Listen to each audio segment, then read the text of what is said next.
Captain Lee Minho stood on the bridge of the colony ship New Horizon, watching the massive alien vessel grow larger on the main screen. 3 days ago, they had been traveling peacefully toward their new home on Kepler 442b. Now, an enormous ship blocked their path through space. "Sir, they're trying to communicate again," said Communications Officer Park Ji-won. She had been working for hours to decode the alien signals. Her dark hair was messy from running her hands through it, a habit she had when stressed. "Put it through," Minho said. He was a calm man who had served 20 years in Earth's Defense Force. He had seen combat, but nothing like this. This was humanity's first contact with alien life. The screen flickered, and a strange creature appeared. It looked like a giant lizard wearing elaborate robes. When it spoke, the translation computer made its voice sound cold and demanding. "Primitive species of vessel designation New Horizon," the alien said. "I am Supreme Legate Vorthak of the Galactic Hegemony. Your species will submit to Imperial authority immediately. Prepare for boarding and processing." Minho felt his crew tense up around him. Security Chief Kang Taiyang moved his hand closer to his weapon. Ambassador No Yuna stepped forward, her diplomatic training taking over. "Greetings, Supreme Legate Vorthak," Yuna said with a polite bow. "I am Ambassador No Yuna, representing humanity and Earth. We appreciate your contact, but we must respectfully decline your offer of submission." The alien's eyes widened. Behind him, other creatures made strange, chittering sounds. Vorthak looked confused, as if Yuna had spoken in an unknown language.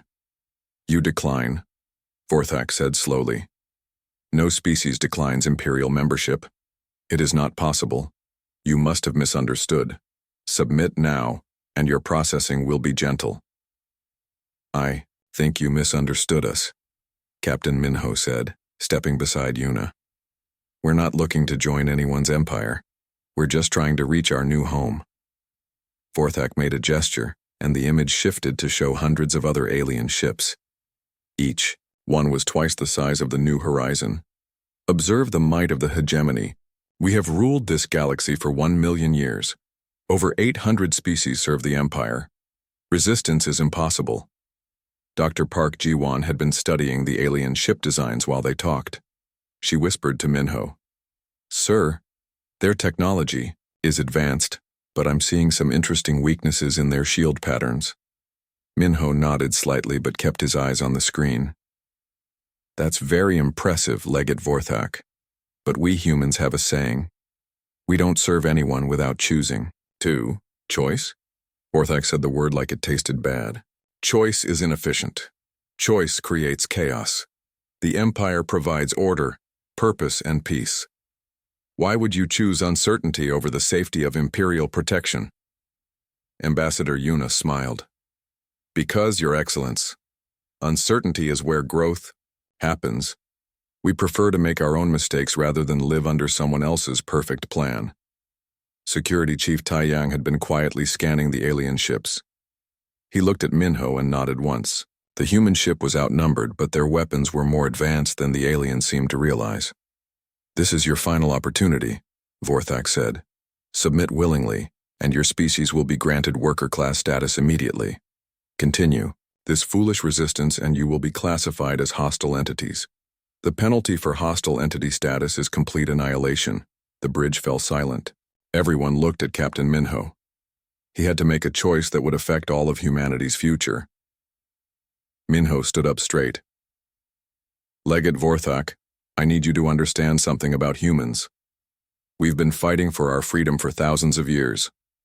We've fought kings, emperors, dictators, and tyrants. We've died for the right to choose our own path. We're not going to stop now just because your empire is bigger than any we've faced before." "Impossible," Vorthak said. "No species can survive outside the Empire. The galaxy is dangerous. Pirates, diseases, resource wars, only Imperial protection can keep you safe." "We'll take our chances," Minho said. Dr. Ji-won stepped forward. "Legate, may I ask you something? In your 1,000,000 years of rule, how many species have ever asked to leave the Empire?" "Leave?" Vorthak looked genuinely confused. "Why would anyone want to leave paradise? So none have ever tried?" "Of course not. It would be madness. Ji-won exchanged glances with Yuna. What about species that refuse to join in the first place? There are no such species, Vorthak said proudly. All intelligent. Life recognizes the benefits of Imperial membership, until now, Minho said quietly. Vorthak's expression changed. For the first time, he looked uncertain. You truly refuse? Even knowing that refusal means death? We truly refuse, Minho said.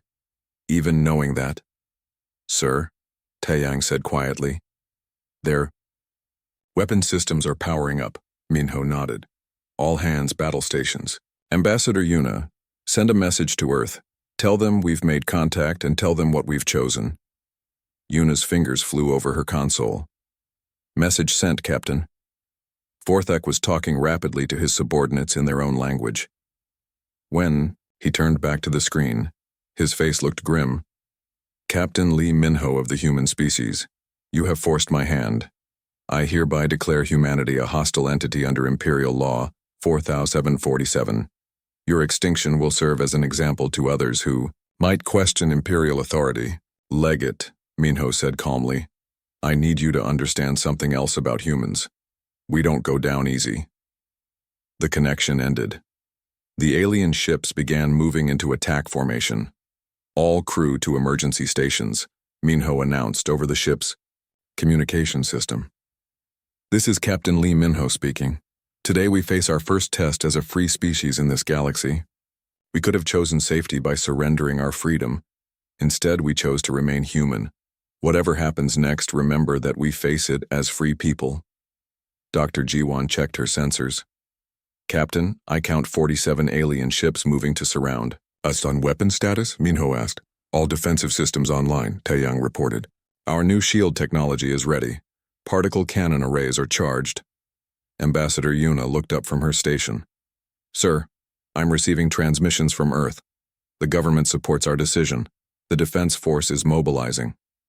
How long? Until they can reach us. 6 months at best. Minho smiled grimly. Then we need to hold out for 6 months against an empire that's never lost a war. He looked around at his crew. Any regrets about not surrendering? No, sir, they said together. Good, because I think we're about to teach this galaxy something new. Minho sat down in his captain's chair and watched the enemy ships close in. Something about what happens when you threaten free people. The first alien ship fired its weapons. The battle for humanity's future had begun. Outside the ship, space lit up with energy beams and explosions. But inside the New Horizon, Captain Lee Minho and his crew stood ready. They were outnumbered, outgunned, and far from home. They had never been more dangerous. Colonel Kim Seojin crawled through the muddy trench, keeping his head low as alien energy blasts flew overhead. 3 months had passed since the New Horizon's first contact with the galactic hegemony. Now the aliens had come to test human resolve. At the mining colony of New Busan, Colonel, they're trying to break through Sector 7 again, reported Private Song Jiho through the radio. The young soldier sounded tired but determined. He had been holding his position for 2 days straight. Hold your ground, Jiho, Seojun said. Engineer Choi is working on something that should help. In the colony's main workshop, Engineer Choi Mirai was covered in grease and sweat. She had been working non-stop to turn mining equipment into weapons.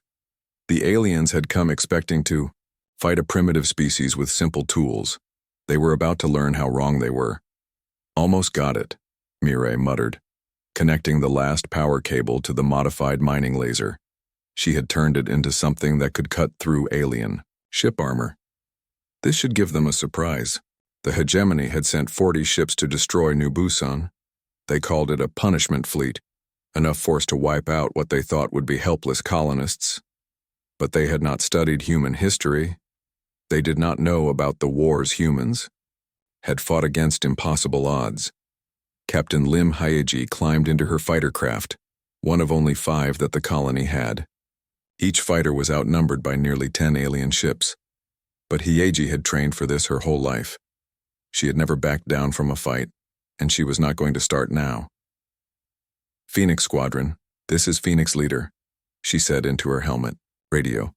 Remember, we're not trying to win. We're trying to buy time for the colony defenses. Hit and run, stay alive, make them work for every meter. The other pilots confirmed. They launched from the underground hangar just as the alien bombardment reached its peak. Meanwhile, Private Song Jiho was alone at Checkpoint 7. The aliens had been trying to break through his position for hours. His ammunition was running low, but he refused to retreat. Behind him were 300 civilian miners and their families. "Come on then," Jiho said to himself, reloading his rifle. "Let's see what you've got." 3 alien soldiers rounded the corner. They wore powered armor and carried weapons that could level buildings. Jiho was just one human with a standard-issue rifle. The aliens probably expected him to run. Instead, Jiho shot the first alien in a weak point in its armor that he had noticed hours ago. While the creature fell, he rolled behind cover and flanked the other 2. By the time they figured out where he was, both were down. "Checkpoint 7 still secure," he reported calmly. Colonel Seojin heard the report and shook his head in amazement. The kid was impossible to kill. But then, that seemed to be true of all his people. The aliens kept expecting humans to break, to run, to surrender. They could not understand why humans kept fighting when the situation was hopeless. Engineer Mireille finished her modifications and climbed onto the colony's main defense platform. She had turned the entire mining operation into a fortress. Aurier, haulers became mobile bunkers. Drilling equipment became artillery. Even the food processors had been modified to create explosive devices. "Seojin, this is Mirai," she said over the radio. "My surprise is ready. Tell everyone to take cover." She activated her modified mining laser array. The beam that had once cut through asteroids now sliced through the side of an alien cruiser. The ship's shields had been designed to stop conventional weapons. They were not designed to stop a laser powerful enough to cut mountains. The alien ship began to fall from the sky. Captain Hieji saw the cruiser go down and whooped with joy. "Did you see that? Mireille just killed a cruiser with mining equipment." But her celebration was cut short. 10 alien fighters were coming straight at her. She threw her ship into a spinning dive, using the colony's rough terrain to break their targeting locks. "Phoenix 2, Phoenix 3, I need help here," she called. "On our way, leader," came the reply. The human fighters were not as fast as the alien ones. They were not as heavily armed, but they were flown by pilots who had grown up in Earth's crowded sky lanes, where split-second decisions meant the difference between life and death. Hieji led the alien fighters through the colony's industrial area, where Mirai had set up more surprises. As the aliens chased her between the massive ore processing towers, automated defense systems came online. These were not military weapons. They were industrial tools that Mireille had reprogrammed. Giant mechanical arms designed to move asteroids now swatted alien fighters out of the sky. Magnetic fields meant to contain plasma now disrupted alien ship systems. In minutes, half the alien squadron was destroyed or disabled. The surviving alien pilots retreated in confusion. They had never seen anything like this before. On the ground, Colonel Seojin was coordinating the defense from his command bunker. The aliens had landed troops in 6 different areas, trying to overwhelm the human defenders through superior numbers. But the humans refused to be overwhelmed. "Status report," Seojin called. "Sector 3 holding," came one reply. "Sector 5 holding," came another. "Sector 7 holding," reported Private Jiho, who was still alone at his checkpoint. Seojin looked at the tactical display. By all military logic, the colony should have fallen hours ago.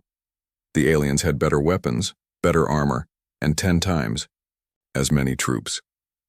But they kept running into the same problem: humans who simply would not quit. Supreme Legate Vorthak watched the battle from his command ship in orbit. He could not understand what was happening. His forces should have swept aside these primitives in minutes. Instead, they had been fighting for 6 hours and made almost no progress. "Report," he demanded. "Sir, the humans are using unconventional tactics," his aide reported nervously. "They've modified their industrial equipment into weapons. They refuse to retreat even when surrounded, and their defensive positions are extremely difficult to assault. Bring down their shield generators, Vorthak ordered.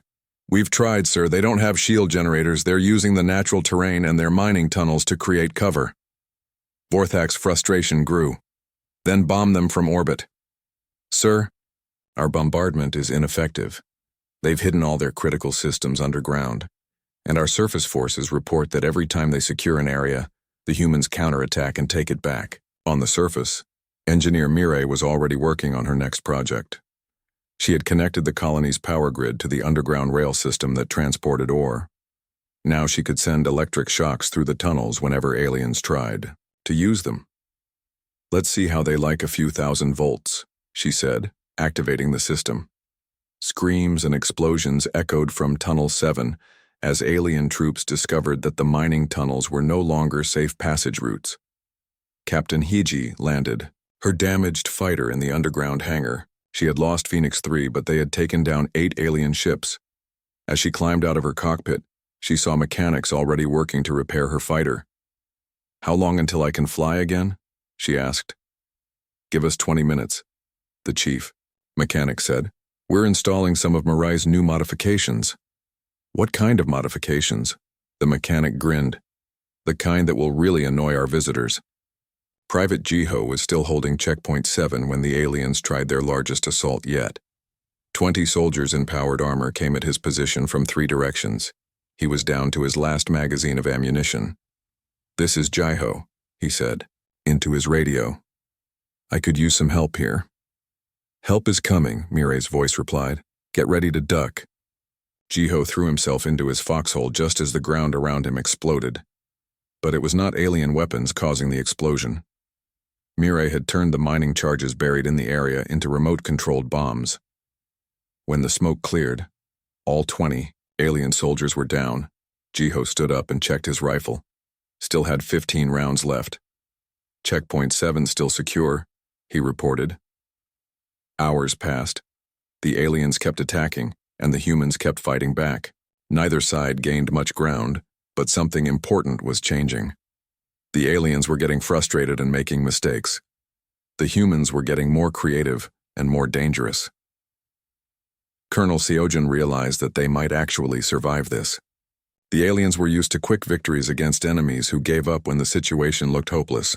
But humans had never learned how to give up. All units, this is Seojin, he announced. We've been holding for 8 hours against forces that were supposed to destroy us in 8 minutes. I think it's time we stopped playing defense. Engineer Mireille smiled as she activated her final surprise. The entire colony's mining system came online at once. Every drilling laser, every ore hauler, every piece of heavy machinery turned toward the alien positions. Time to show them what human engineering can do, she said. The counterattack began. Humans poured out of their defensive positions, supported by improvised weapons and unstoppable determination. The aliens, who had expected an easy victory, found themselves fighting for their lives against an enemy that seemed to get stronger the longer the battle lasted. Captain Hyeji led her repaired fighter back into the sky, along with 2 others that had been cobbled together from spare parts. This time, her ship carried Mireille's new surprise. Mining charges that could be dropped like bombs. Supreme Legate Vorthak watched his forces retreat in disorder. This was impossible. The humans. Ambassador Yoon Daeho walked through the massive corridors of the Galactic Council Station, his shoes clicking on the crystal floor. 6 months had passed since the battle at New Busan, and now humanity demanded representation in the galaxy's government. The alien delegates he passed stared at him with curiosity and fear. The human delegation has arrived, announced the Council's AI system as Daeho entered the main chamber. The room was enormous, with seats for representatives from 800 species. All of them were subjects of the galactic hegemony. Until now. Senator Yang Areum followed behind Daeho, carrying a briefcase full of legal documents. She had spent months studying galactic law, looking for weaknesses in the Empire's legal foundation. What she had found was shocking. Honored delegates, Daeho began, his voice carrying clearly through the chamber's acoustics. I am Ambassador Yoon Daeho, representing the free people of Earth and her colonies. We come here not as supplicants but as equals. A ripple of whispers went through the assembled aliens. Supreme Chancellor Morthek, a tall creature with blue skin and 6 arms, called for order. Ambassador Deho, Morthek said carefully. There seems to be some confusion. Your species was declared a hostile entity. You have no standing to address this council. That's where you're wrong, Chancellor, Senator Yang said, stepping forward. According to Galactic Legal Code 2847, any species that successfully resists Imperial forces for more than 90 days automatically gains the right to petition for recognition. The chamber fell silent. Dr. Shin Yunji, sitting in the human delegation, smiled quietly. She had helped Yang find that particular law buried deep in 10,000 years of Imperial legislation. Chancellor Morthek looked confused. That law has never been invoked. Because no species has ever resisted for 90 days, Yang replied. We resisted for 183 days. Therefore, we have legal standing. Admiral Bei Sungho sat in the back of the human delegation, watching the alien faces carefully. He was not here for diplomacy. He was here to study potential enemies and allies. What he saw surprised him. Many of the alien delegates looked interested, even excited. They were hearing legal arguments they had never heard before, ideas they had never considered. Even if your legal claim is valid, Chancellor Morthek said, what is it you want? The Empire can offer your species worker-class status with full protections. We want the same thing every intelligent being should want, Deho said. The right to govern ourselves, the right to make our own choices, the right to succeed or fail based on our own decisions. A delegate from the Zephyrian species stood up. But without Imperial protection, your species could be destroyed by pirates or disease or war. Dr. Shin Yunji rose to respond. Honored delegate, may I ask when your species last made a decision about its own future? The Zephyrian looked confused. Decision? The Empire makes all necessary decisions for us. It is more efficient. When did your people choose to join the Empire? We did not choose. We were incorporated for our own benefit. So you had no choice in the matter? Choice is dangerous, the Zephyrian said. But something in his voice sounded uncertain. Dr. Shin smiled sadly. My friend, what you call protection, we call slavery. The word sent shockwaves through the chamber. Slavery was a concept that officially did not exist in the hegemony. All species were willing members who benefited from Imperial guidance.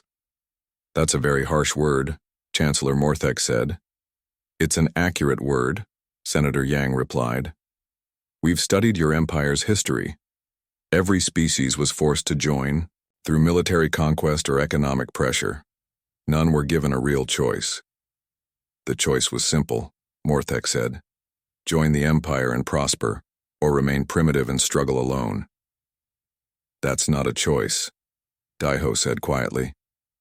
That's a threat. Admiral Bei noticed something interesting happening in the chamber. Some of the alien delegates were whispering among themselves. Others looked thoughtful, as if considering ideas they had never entertained before. A delegate from the Corvin species stood up slowly. Ambassador Deho, what would happen if other species wanted what you call freedom? They would have our full support, Deho said immediately. Freedom is not something that should be hoarded. It should be shared. Chancellor Morthek looked alarmed. That kind of thinking leads to chaos and war. No, said Dr. Shin. That kind of thinking leads to justice and peace. Real peace based on consent rather than force. Over the next several hours, the human delegation systematically dismantled every legal and philosophical argument for the Empire's existence. They showed how Imperial law contradicted itself. They demonstrated that many of the Empire's benefits were actually methods of control. Most importantly, they proved that the Empire existed not to protect its members, but to exploit them. This is ridiculous, Supreme Chancellor Morthek finally said. The Empire has brought peace and prosperity to the galaxy for 1 million years. Peace for whom? Senator Yang asked. Not for the Altarian mining worlds where workers die in unsafe conditions to meet Imperial quotas. Not for the Centauri agricultural planets where farmers are forbidden to grow food for their own families. How do you know about those situations? Morthek demanded. Because we asked, Dr. Shin said simply. We talked to your people. Many of them told us things they had never dared say before. The truth was that Dr. Shin had been secretly communicating with representatives from dozens of species. She had used human communication technology to create a network that the Empire could not monitor. For the first time in millennia, the subject species could talk freely among themselves. What they discovered was that they all shared the same feelings: resentment, frustration, and a deep longing for the freedom to make their own choices. Admiral, Bay saw the moment when everything changed. A young delegate from the Andromedan Collective stood up and said, I want to know more about this freedom you speak of. Then another delegate stood. Then another. Within minutes, half the chamber was on its feet, all asking the same question. What would it mean to be free? Chancellor Morthek banged his gavel desperately. Order. This council is not a forum for seditious ideas. With respect, Chancellor, Deho said, this council exists to serve its members. If its members want to discuss their own freedom, that's their right. They have no such right. Then you've just proven our point, Senator Yang said quietly. The session ended in chaos with dozens of delegates demanding private meetings with the human delegation. As they left the chamber, Dr. Shin noticed Imperial security forces following them. We've started something, she told Deho quietly. We've started everything, he replied. That night, in secret meetings throughout the station, the human delegation met with representatives from 17 different species. Each meeting was the same. Aliens asking careful questions about freedom, choice, and self-determination. Admiral Bay reported back to Earth. The Empire is more fragile than they want us to believe. These species have been controlled for so long that they've forgotten what freedom feels like. But they haven't forgotten that they want it. Within days of the council session, reports reached Imperial High Command of unrest on dozens of worlds. Workers were asking why they could not choose their own jobs. Farmers were questioning why they could not keep their own crops. Scientists were wondering why they could not pursue their own research. For the first time in 1,000 years, the subjects of the galactic hegemony were thinking dangerous thoughts. Emperor Valdris himself called an emergency session of the Imperial War Council. The human infection is spreading, he announced. Their ideas of freedom and choice are contaminating our member species. We could eliminate the human delegation, suggested War Marshal Korthax. That would only make them martyrs, the Emperor replied, and it would prove their point about our methods. Then what do you suggest, Your Imperial Majesty? Emperor Valdris looked out at the stars through the great window of his throne room. For 1,000,000 years, the Empire had ruled through strength and fear. But humans had introduced something new into the galaxy. The idea that strength and fear were not enough. Prepare the Grand Fleet, he said finally. All of it. If we cannot control this infection through law or intimidation, we will cut it out through overwhelming force. All of it, sir? That's 40,000 ships. Yes, all of it. The humans have given other species hope. That hope must be destroyed completely, or the Empire itself will fall. Back on the council station, Ambassador Yoon Daeho received an encrypted message from Earth. The content was simple. The Empire is mobilizing everything they have. War is coming. Are you ready? Daeho looked out at the stars and thought about the alien delegates who had secretly thanked him for giving them hope. He thought about Private Song Jiho holding his checkpoint against impossible odds. He thought about Engineer Mirai turning mining equipment into weapons of freedom. We're ready, he said to himself. We've always been ready. The revolution had begun. Fleet Admiral Ro Kyungmin stood on the bridge of the battleship Indomitable Spirit, watching enemy ships fill the scanner screens like angry stars. 1 year had passed since humanity's diplomatic revolution at the Galactic Council. Now the Empire had come with everything they had. 40,000 ships against humanity's 300. Admiral, they're demanding our surrender, reported Communications Officer Lee Soman. Tell them what we told the first group, Kyungmin said calmly. Humans don't surrender. The Emperor's grand fleet stretched across 3 star systems. It was the largest military force ever assembled in galactic history.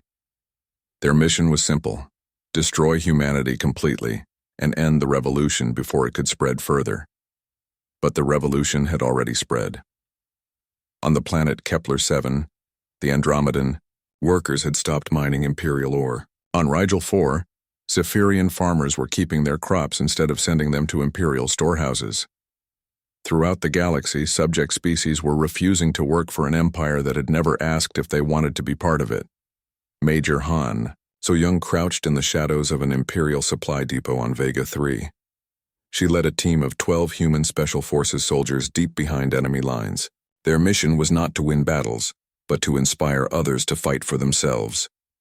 "Remember," she whispered to her team, "we're not here to conquer. We're here to liberate." The depot was guarded by Corvan troops, aliens who had been serving the Empire for 2,000 years. But So-Young had studied the intelligence reports. Many Corvan soldiers were questioning their loyalty after hearing about human resistance. Her team moved silently through the facility, placing charges on the ammunition stores. But instead of setting them off immediately, So-Young activated the facility's communication system. "Attention, Corvan defenders," she broadcast in their own language. "This is Major Han So-Young of the Human Liberation Forces. We have placed explosive charges throughout this facility, but we're not going to detonate them." The Corvan commander, Captain Vextar, responded immediately. "What do you want, human?" "We want you to choose," So-Young said. "You can fight to defend Imperial property that was built with your people's labor, but gives your people no benefit. Or you can walk away and let us destroy the weapons that might be used against your own families." Silence stretched for long minutes. Then Captain Vextar's voice came back over the radio. "My troops are withdrawing. The depot is yours." It was happening all over the galaxy. Species that had served the Empire for millennia were laying down their weapons and walking away. They were choosing freedom over security, uncertainty over oppression. Captain Park Wan-Ho commanded the heavy cruiser Soul's Pride in the main battle zone. His ship was one of only 50 that stood between the Imperial fleet and Earth. The odds were hopeless, but Wan-Ho had served with Captain Lee Min-Ho during the first contact incident. He had learned that hopeless odds were just another word for opportunity. "All ships, this is Admiral Kyungmin," came the fleet-wide broadcast. "The enemy outnumbers us more than 100 to 1. They have better weapons, better shields, and more experience. They expect us to run or surrender." Wan-Ho smiled as he listened to his commander's words. Instead, Kyungmin continued, "We're going to do what humans do best. We're going to stand our ground and make them regret picking this fight." The Imperial fleet attacked in perfect formation, just as they had in countless previous conquests. Wave after wave of ships advanced in orderly lines, confident in their overwhelming superiority. They had not studied human military history. They did not know about Thermopylae, or the Alamo, or Stalingrad. They did not understand what happened when humans decided that some things were worth dying for. Lieutenant Commander John Nari coordinated the human defense from the command ship. She was a tactical genius who had spent months studying every Imperial battle in recorded history. What she discovered was that the Empire had never faced an enemy that refused to follow the rules of civilized warfare. "All ships, implement Freedom Protocol," she ordered. Freedom Protocol was Nari's masterpiece, a battle plan based on the assumption that humans would fight harder when protecting others than when protecting themselves. Instead of trying to destroy the Imperial fleet, human ships moved to shield the alien vessels that were defecting from Imperial service. Captain Park Wan-Ho found himself flying alongside a Zephyrian destroyer, whose crew had mutinied against their Imperial officers. "Zephyrian ship Aurora's Dawn, this is Soul's Pride. We're moving to cover your escape route." "Soul's Pride, this is Captain Yelani of Aurora's Dawn. We never thought we would fight beside humans." "You're not fighting beside humans," Wan-Ho replied as he positioned his ship between the Zephyrian vessel and the approaching Imperial squadron. "You're fighting beside free people." The battle became something the galaxy had never seen before. Instead of 2 fleets trying to destroy each other, it became a massive rescue operation. Human ships threw themselves into impossible positions to protect alien vessels whose crews had chosen freedom over empire. Major Su-Young's team had moved to the industrial world of Procyon II, where they were training local resistance fighters. The Altarian miners had never held weapons before, but they learned quickly when they realized they were fighting for their children's future. Remember, Su-Young told her new alien allies, the Empire's strength comes from making you believe you have no choice. Once you realize you can choose, they lose their power over you. The Altarian resistance leader, a scarred worker named Kethal, nodded grimly. My people have mined Imperial ore for 800 years. We never asked what we were paid because we never believed we could ask. Now we know we were paid nothing because we were worth everything. On Earth, Dr. Park Ji-won was working frantically to coordinate support for the rebellion. She had become the galaxy's expert on alien psychology, helping human forces understand how to communicate with species that had forgotten what freedom meant. The key, she explained to a group of military planners, is not to tell them what to do. They've had millions of years of being told what to do. Instead, we ask them what they want to do. Captain Park Won-ho's ship took heavy damage protecting a convoy of defecting Andromedan civilians. His shields were failing, his weapons were damaged, and his engine was running on emergency power. The smart thing to do would be to retreat. Instead, he turned his ship directly toward the Imperial flagship. Soul's pride to all ships, he broadcast. This is Captain Park Won-ho. My ship is critically damaged, but we still have one good weapon left. Admiral Kyung-min realized what Won-ho was planning. Captain Negative, do not attempt ramming attack. Sir, with respect, someone needs to show these aliens what humans are willing to do for freedom. Won-ho's crew could have abandoned ship. They could have surrendered.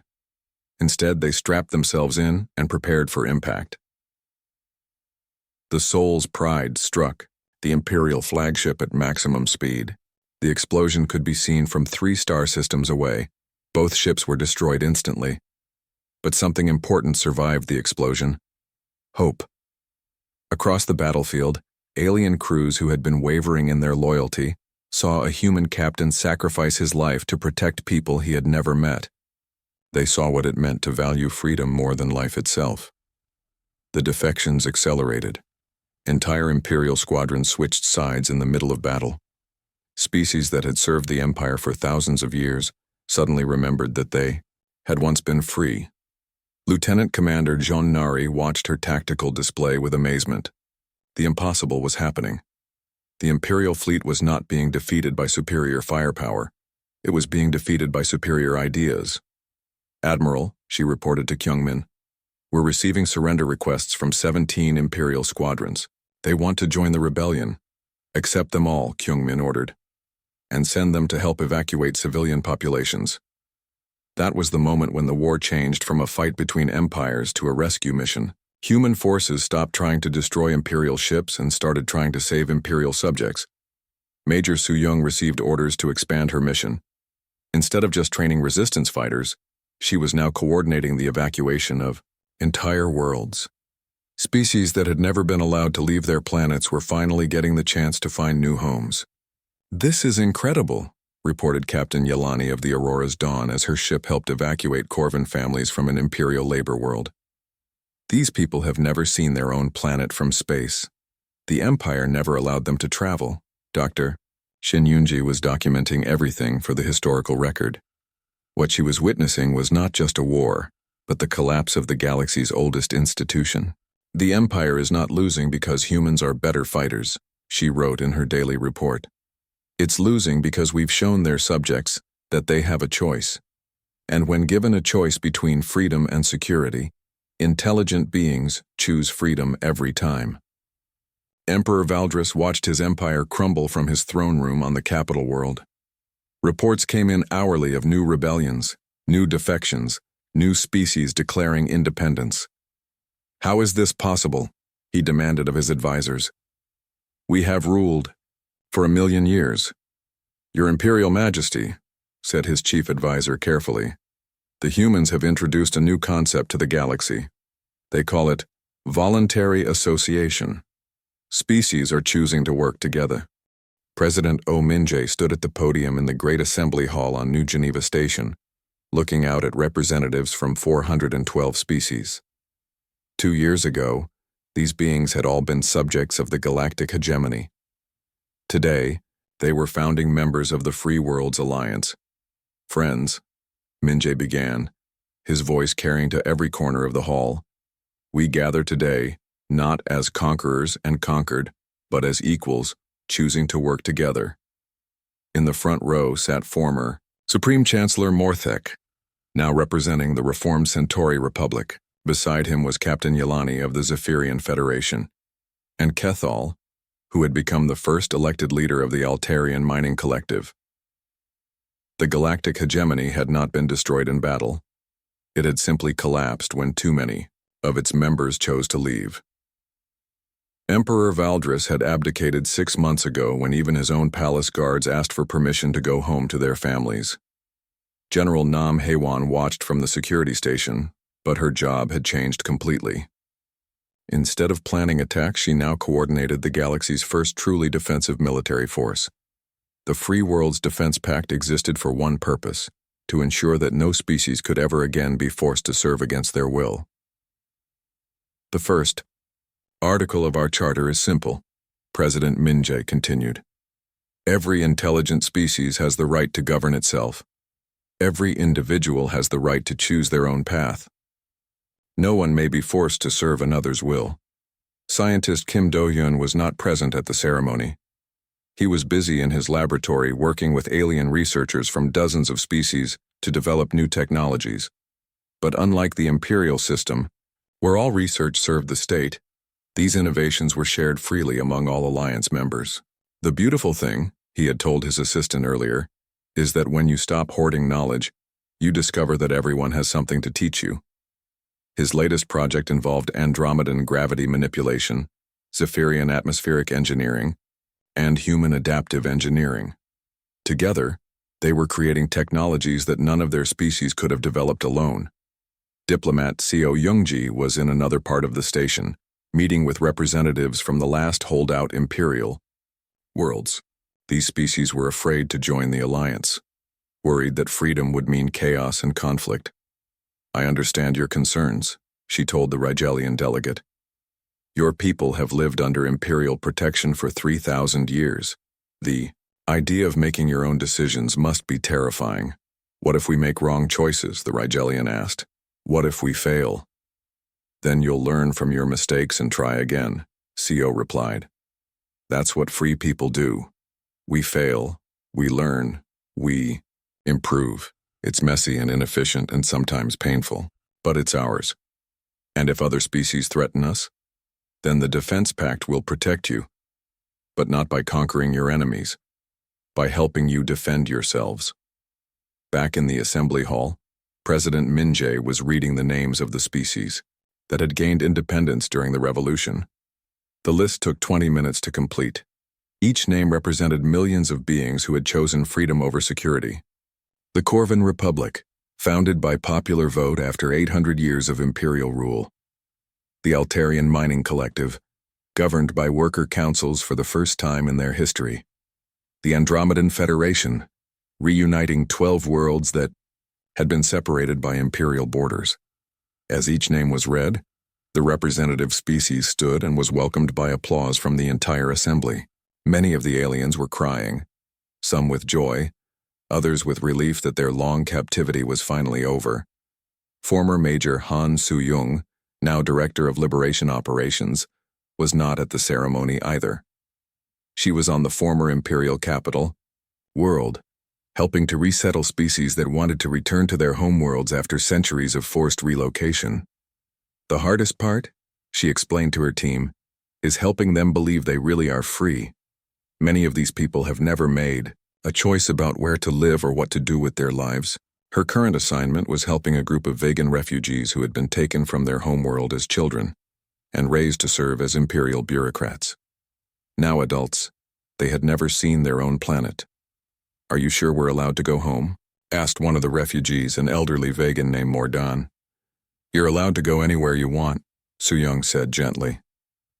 That's what freedom means. The refugee started crying.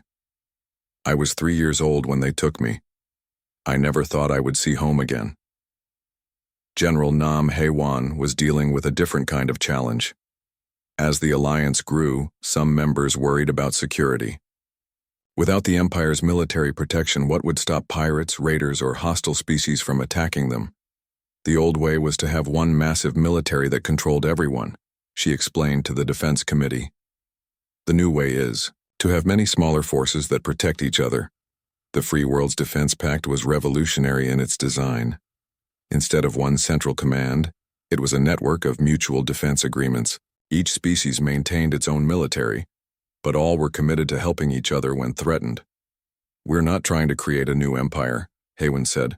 We're creating something that has never existed before, a galactic community based on choice instead of force. Captain Lim Hyeji was now leading the Alliance's rapid response fleet. Her ships were smaller and faster than the old Imperial dreadnoughts, designed to reach any threatened world quickly rather than to conquer and occupy. Phoenix Squadron, this is Phoenix Leader, she said into her radio as they approached a distress call from the Tau Ceti system. Remember, we're here to help, not to take over. Let the locals lead, we just provide support. The distress call had come from a newly independent world being attacked by Imperial loyalists, but when Hyeji's squadron arrived, they found that the locals had already won the battle with help from 3 other Alliance species. Phoenix Leader, this is Tau Ceti Defense Command, came the message. Thank you for responding, but we've got things under control here. The Andromedan and Corvin fleets arrived 20 minutes ago, Hyeji smiled. The system was working. Species were helping each other not because they were forced to, but because they chose to.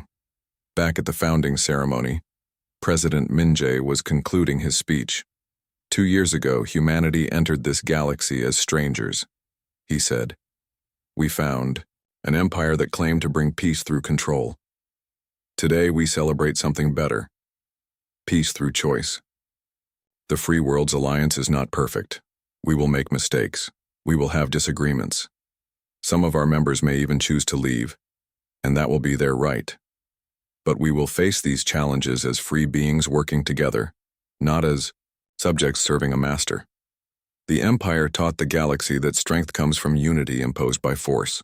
Today we prove that real strength comes from unity chosen freely. As the ceremony ended, delegates from hundreds of species mingled freely. Former enemies talked about trade agreements and cultural exchanges. Scientists shared research. Artists planned collaborative projects. Dr. Park Ji-won, now serving as the Alliance's xenocultural specialist, watched the interactions with fascination. It's remarkable, she told President Min-jae during a break. These species are discovering things about each other that they never knew. The Empire kept them all separated, dealing only with imperial bureaucrats. Now they're talking directly to each other for the first time. What are they finding? That they have more in common than they thought, and that their differences make them stronger, not weaker. Scientist Kim Do-hyun's research had led to the Alliance's greatest achievement, the knowledge-sharing protocol. Instead of hoarding technology for military advantage, all Alliance members contributed their discoveries to a common database that everyone could access. The Andromedans taught us how to manipulate gravity, he explained to a gathering of researchers. The Zephyrians showed us atmospheric engineering. The Corvins shared their biological expertise, and we humans contributed our talent for taking existing technology and using it in completely unexpected ways. The result was a technological revolution.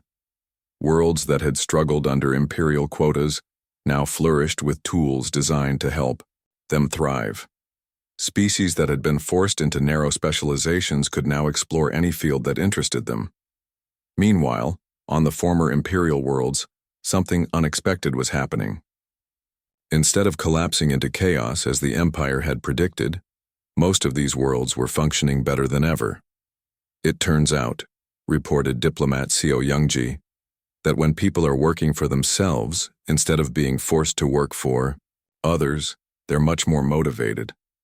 Former Emperor Valdris had been granted asylum on a small agricultural world where he spent his days working in gardens. It was the first useful work he had done in his entire life. I don't understand it, he told his caretaker, a human psychologist named Dr. Kim Huna.